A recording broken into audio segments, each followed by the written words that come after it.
Operativa come l'abbiamo vista negli ultimi tempi l'unità vaccinale mobile dell'ULSS 3 Serenissima, oggi qui accanto alla chiesa del Sacro Cuore di Gesù di Mestre per la prima giornata di vaccinazioni alle persone indigenti e ai senza tetto della terraferma, un progetto ideato insieme alla collaborazione del Patriarcato di Venezia. Puntuali alle 9:30 sono iniziate le vaccinazioni dopo settimane di lavoro non semplice per riuscire a rintracciare tutti. Sono tutte le persone che entrano in contatto con la Caritas, vuoi per l'utilizzo della mensa, vuoi per il dormitorio, vuoi per aiuti di diversa natura. E sono 173 le persone invitate oggi, devono tornare perché in questo momento, in attesa di avere l'autorizzazione dal comitato etico, facciamo mRNA in doppia somministrazione, quindi torneranno il 19 di agosto.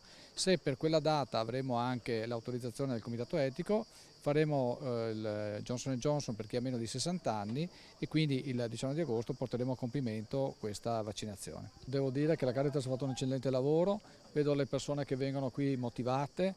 Abbiamo comunque la Polizia Municipale e la Protezione Civile, ma non c'è bisogno praticamente di nulla. Le vaccinazioni sono proseguite fino alle 17 circa con buon esito, evidente già dalle prime ore del mattino. La prima mattinata è andata bene, abbiamo avuto una prima trentina di persone, utenti che sono venuti, fanno prima il tampone, sono risultati tutti negativi e successivamente anche la vaccinazione.